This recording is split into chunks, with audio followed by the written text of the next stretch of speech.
What's up, tribe? How you guys doing? Go ahead and hit that subscribe button, and I hope you like this video. This is your review for First Wives Club season 1, episode 7. Yeah, 6, 7. So we start this episode off with Bree is having a sexy dream of her and her doctor, her chief of staff, down to the hospital, and it's real explicit, okay? But she, of course, wakes up and realizes that it is just a dream, and she is laying next to Gary, okay? Now, Ari is talking to Hazel, and, she's talking to Hazel, and she's telling Hazel about everything that went on with, with her husband the week before, and she's like, listen, something is up, I don't trust Miss Vanessa, and, I need to get on top of it. And Hazel was like, you want me to handle it? Because I can handle it. And she was like, girl, no. I'm going to need you to stand down. I'll let you know when it's time to activate. But right now, no ma'am. No ma'am. And I was like, Lord, they done let Hazel get involved, child. Hazel, whoo. Because she was like, I can call the brothers in them. I can get the brothers. And she was like, no, we don't need the brothers. Not yet. We don't need the brothers. Not yet. So then we see Gary and David. They're out jogging. And basically, he ends up telling Gary what happened and, telling him the whole situation. And Gary was like, listen, I understand. And when you in the doghouse, baby, you are in the dog house. He said, but first of all, are you going to Hazel's event? Hazel's having a tasting for her wedding.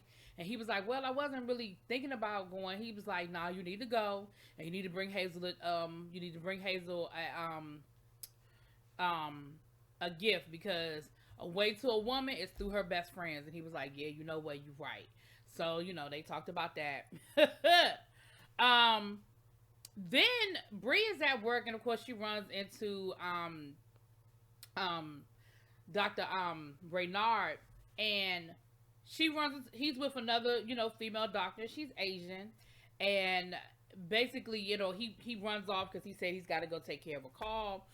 And Bree finds out from the other doctor that, he sort of encouraged her to go for chief of staff as well. And so, of course, that made Bree feel some kind of way, because Bree thought she was special. And she, she having these crazy dreams about him, and she thinks it's more to it or whatever. And so later on in the episode, she tells him that she's withdrawing her name from consideration. And he was like, why? And she was like, well, I don't know. I just, it's just too much. And I don't want to give up my patience. And, I really enjoy doing the surgeries.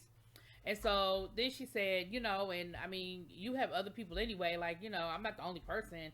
And he was like, well, what are you talking about? And she said, well, you encouraged, the other lady to apply. And he said, listen, double the minorities, a better chance of a minority getting a position, which I feel like is his ultimate goal. Like, I don't feel like he chose Bree. I mean, he definitely chose Bree because she was talented, but that's his ultimate goal, is to get a minority in that position. And he told her, he said, listen, I don't want you to think that I don't think that you're talented. I don't want you to feel like that this isn't, real. And he grabs her hand and he starts rubbing on her hand. And I was like, oh my gosh, here we go. Now down to the studio, Hazel has defied, her label, and she done brought, Regina into the studio, and I keep saying he, and she has Regina in the studio cutting her album, hoping that this will go down before anybody finds out. I don't know what her plan is, like that the album will be so good it'll blow their socks off their feet, and they won't decide that they're not going to do it. So of course he ends up coming in there, and he sees Regina in the booth, and he's like, what's going on over here? Like, I thought we was clear. Like, I thought I was clear about Regina not doing this. And Hazel again tried to convince him that she knows what she's doing and that this is a good idea. And he was like, listen, I hate to be the one to tell you, but at the end of the day, we're not doing an album for her. You need to find some talent. You need to get in the studio. And at the end of the day, she's trying to convince him that Regina is the answer, But he tells her basically, Regina's not the answer. I told you she's not the answer. I'm not gonna pay for this album, and if you keep playing, I ain't gonna pay for your next album. It's gonna be a problem.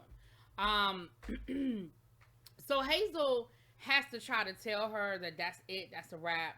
But of course, she can't. Like every time she tries to tell Regina, Regina says so many nice things, and she's telling Regina that she quit her job and she's gonna move and she's finally in a good space and she's thankful. She's so thankful to Hazel for getting her out there and stuff. And so she just can't bring herself to dash this woman's dreams, which is gonna put her in a really bad situation with her own record label and her finances, because they keep bringing up her finances for a reason, like what she can and cannot afford, right?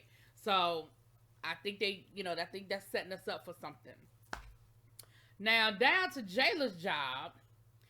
Jayla done screwed up and missed an important court filing, right? Remember that she was getting it in with the attorney, last week, and her boss comes in there and lets her know, listen, you are still here on a probationary status. This case is the case that's going to decide whether we decide to keep you or not. So what you cannot do is be screwing that up, okay? And so she realizes that she did screw up and she missed an important filing. She's like, I'll fix it. I won't, it won't happen again. My apologies.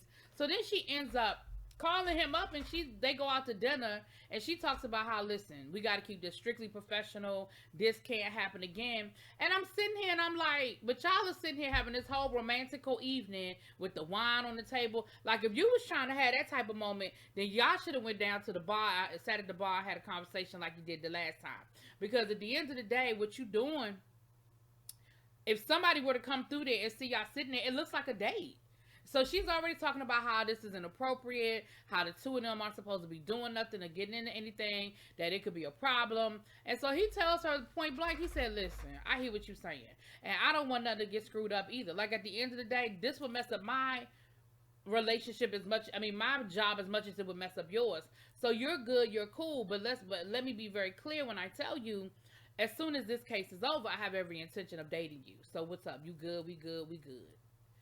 And she was, grinning and stuff, so I figured she must be good. Okay.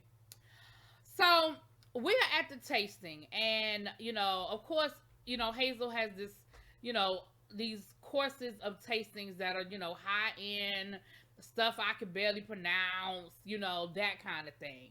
And Nigel is feeling neglected. There's nothing there that reflects him. There's nothing there that reflects his culture. He wants, things that, Caribbean, things that reflect Jamaica, even down to the cocktails. Hazel was like, no, we can't have no rum punch, and we don't, we're doing this and we're doing that. And you can see every time she shoots down one of his ideas, you see his face. You see him having an attitude. You see him having a problem with it. And this goes on through the appetizers, the cocktails, the main course. Everything. And not only did she shoot him down, she says it in a way that's like, silly boy, like, how dare you think that we're going to do silly boy, And again, I could see his face, and he is not happy. He is not impressed, and he is not happy about it. Okay. Now, while they're at dinner, this also happens. Miss Vanessa drops by. And Miss Vanessa drops by, and David, of course, he's like happy to see her. She bought him some papers he had to sign. And he ends up telling her how good the food is. And he actually invited her to stay and then was feeding her. Now, granted, she was smart enough to know that she was in the lion's den and she didn't stay. But he did feed her some of that food. And of course, Hazel, Bree, and Jayla were like, yeah, that's not, hell no. Like, that is, hell no. And I'm just trying to figure out, David, how can you be so blind to, like, read the room, bruh? You were in a room full of your wife's best friends. In what world do you think it's appropriate that you are feeding this woman? Like, give her the fork. Let her taste it for herself. But in what world, it just ain't a good look. Aesthetically, it just wasn't a good look. And of course, Bree, Hazel, and them are having a whole problem with it. And they're sitting there trying to figure out what they're going to do about it and what they need to do about it. Now, Gary is telling Bree to stay out of it, and Bree is telling Gary to mind his business. And he was like, you know what? You're right. Okay, cool. Boop. I'm out of it. Okay, not my business. Zoop. And Bree actually, I mean, when it's over with, Hazel was like, "Don't worry, I know what we're gonna do about it. I know what we're gonna do." And because they were like, "We need to call Ari," and they were like, "Nah." Hazel was like, "Nah, we ain't gonna call Ari.